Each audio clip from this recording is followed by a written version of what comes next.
to have you here, and thank you very much for your time.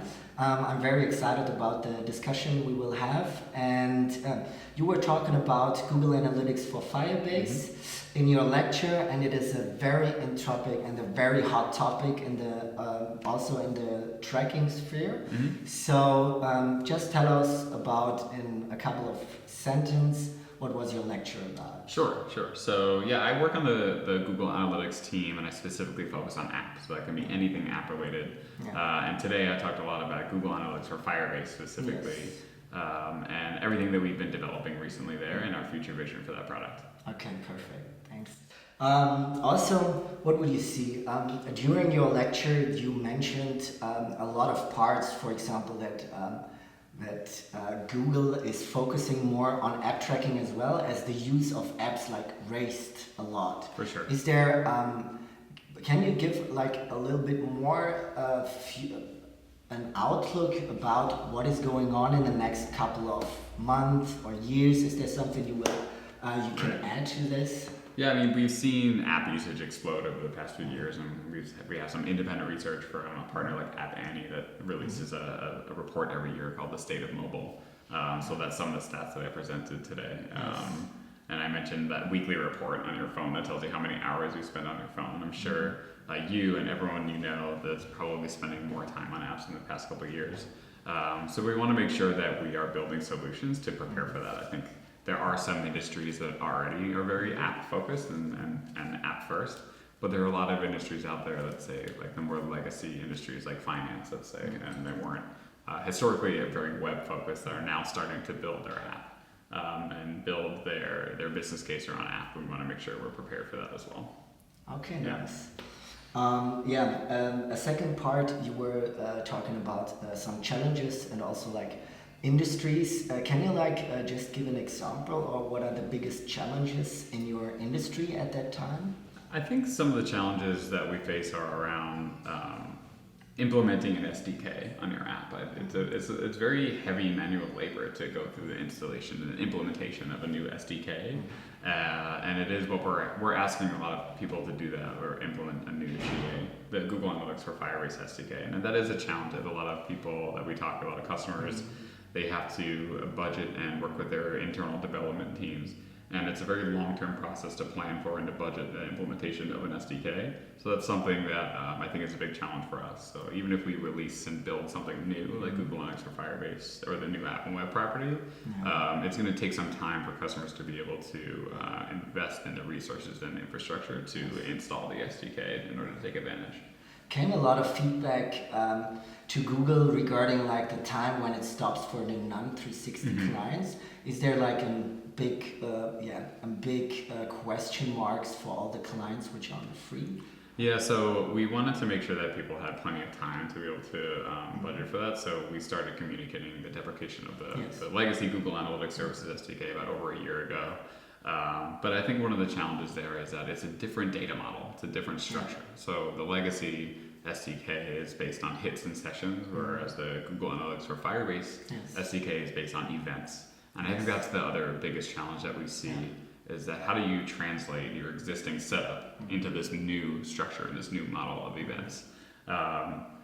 It may be frustrating for some. There's a reason why we're doing this. The new event structure, it's much more flexible and it's much faster, and it allows us to build some really innovative things.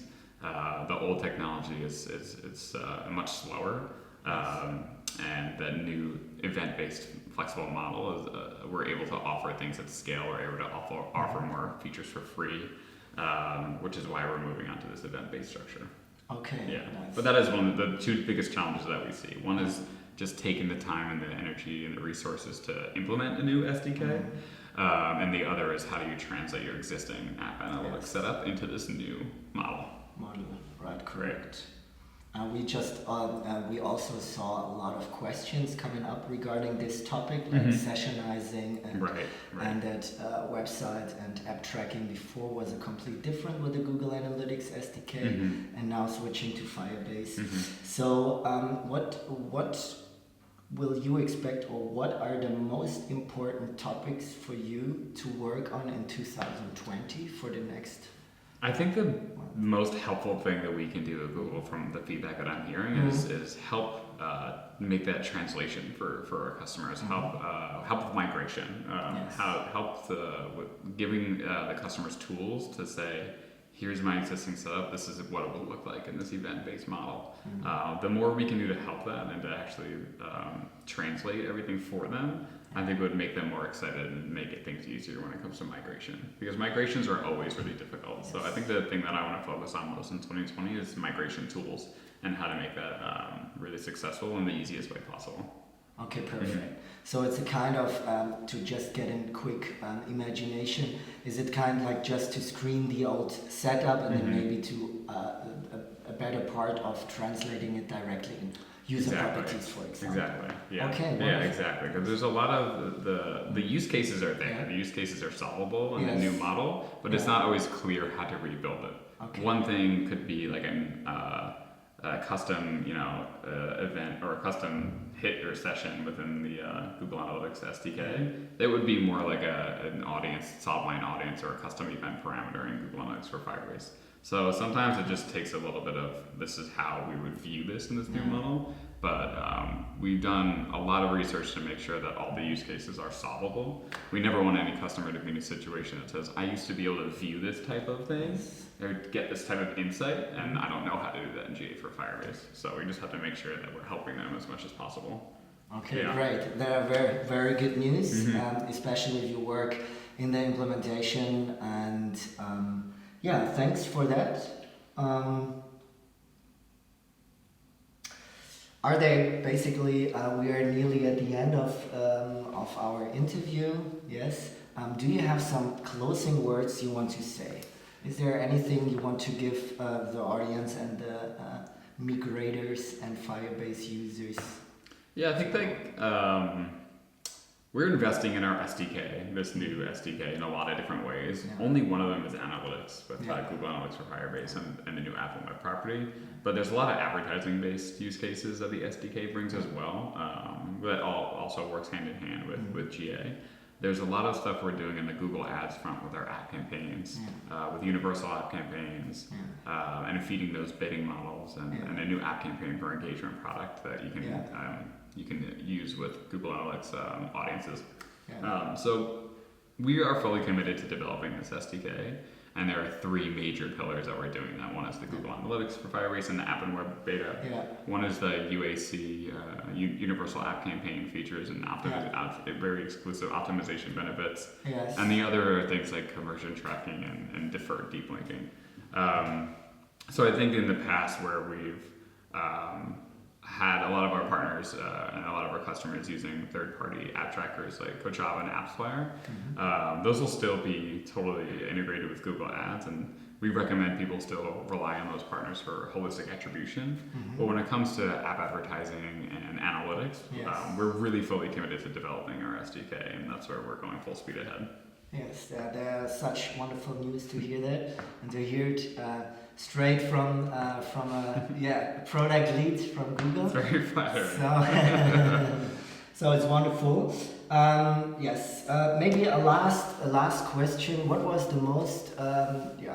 What would you say about this conference? Would you say is there an extraordinary part or a personal experience you will take from this summit for you? I think that anytime we get to engage in a summit like this is always the most valuable pieces of information we can have as a product person, as a product team. So often we're in this concentrated zone of building the physical product, but the engineers and the product managers don't always have an insight as to what the actual business case is and why people use these products, why customers use the reports that they do, and what matters to them. These events are always the best, single-handed best opportunity we have to hear feedback. And partners like Tracken are always top of mind there because the analytics business, especially the 360 business, the partners are carrying that business for Google, and it's an awesome partnership. But these events are the best sources we have for feedback. So we always want to try to talk to as many people as possible and gather as much feedback as possible. Okay, wonderful. That's the best part for sure. Wonderful. James, Thank you very much for joining the interview and having you here. Thanks. So I hope you can enjoy the rest of the summit, and I wish you a great stay. Thank you. Thank you very much.